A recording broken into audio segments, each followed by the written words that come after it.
ಶ್ರೀ ಗಂಗಾ ಯೋಗ ಆಶ್ರಮಕ್ಕೆ ಬಂದಿದ್ವಿ. ನಾವು 1 ವರ್ಷದಿಂದ ಶುಗರ್ ಇತ್ತು. ಇಲ್ಲಿ ಬಂದು ಒಂದು 7-8 ತಿಂಗಳಾಯ್ತು. 7-8 ತಿಂಗಳು ಅಂದ್ರೆ ಫಸ್ಟ್ ನನಗೆ ಶುಗರ್ ಕಾಣಿಸ್ತು. ಜ್ವರ ಬಂದಿತ್ತು. ಹೋಗಿ ಚೆಕ್ ಮಾಡಿದ್ಮೇಲೆ ಶುಗರ್ ಬಂದ್ಮೇಲೆ ನಾವು ಹಾಸ್ಪಿಟಲ್ ಮೆಡಿಸಿನ್ ತಿಂದ್ವಿ. ನಮ್ಗೇನು ಅದು ಸೆಟ್ ಆಗಿಲ್ಲ. ತಿಂದ್ಮೇಲೆ 1 ತಿಂಗಳಿಗೆ ನನಗೆ ಕಿಡ್ನಿ ಪ್ರಾಬ್ಲಮ್ ಬಂತು. ಕಿಡ್ನಿ ಪ್ರಾಬ್ಲಮ್ ಬಂದು ತಿರ್ಗಾ ಕೈ ಕಾಲುದೆಲ್ಲ ಊತ ಬಂತು.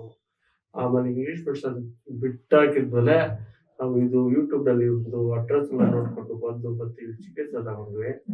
ನಾವು ಸುಮಾರು ಒಂದು 7-8 ತಿಂಗಳಿಂದ ನಾವು ಯೂಸ್ ಮಾಡಿದ್ವಿ ಶುಗರ್‌ಗೆ ಮತ್ತು ಕಿಡ್ನಿ ಪ್ರಾಬ್ಲಮ್‌ಗೆ. ಶುಗರು ಎಲ್ಲ ನಮ್ಗೆ ನಾರ್ಮಲ್ ಬಂದ್ಬಿಟ್ಟಿದೆ. ಚೆಕ್ ಮಾಡಿ ಎಲ್ಲ ಟೆಸ್ಟ್ ಇದೆಲ್ಲ ಮಾಡಿದ್ವಿ. ಮತ್ತೆ ಕಿಡ್ನಿದು ನಮ್ಗೆ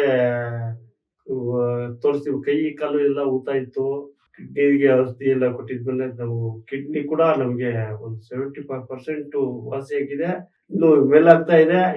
ಸ್ವಲ್ಪ ಇದೆ ಅಷ್ಟೇ. ಇದೆಲ್ಲ ಆರಾಮಾಗಿದ್ದೀನಿ. ಇವಾಗ ನಂಗೆ ಶುಗರ್ ಐತೆ ಅನ್ನೋದು ಗೊತ್ತಾಗ್ತಿಲ್ಲ. ಕಿಡ್ನಿ ಪ್ರಾಬ್ಲಮ್ ಅನ್ನೋದು ಕೂಡ ಗೊತ್ತಾಗ್ತಿಲ್ಲ. ಇವಾಗ ಆರಾಮಾಗಿದ್ದೀನಿ. ತುಂಬಾ ಚೆನ್ನಾಗಿದೆ. ನಾವು ಇದೇ ತರ ನಾವು ಪೂರ್ತಿ ಏನೇ ಇದು ಬಂದ್ರೂ ಇಲ್ಲಿ ತೋರ್ತಾ ಇದೀವಿ. ಒಳ್ಳೆ ಪ್ರಾಡಕ್ಟು. ಇಷ್ಟಪಡ್ತೀರಿ. ಒಳ್ಳೆ ಇದಿದೆ.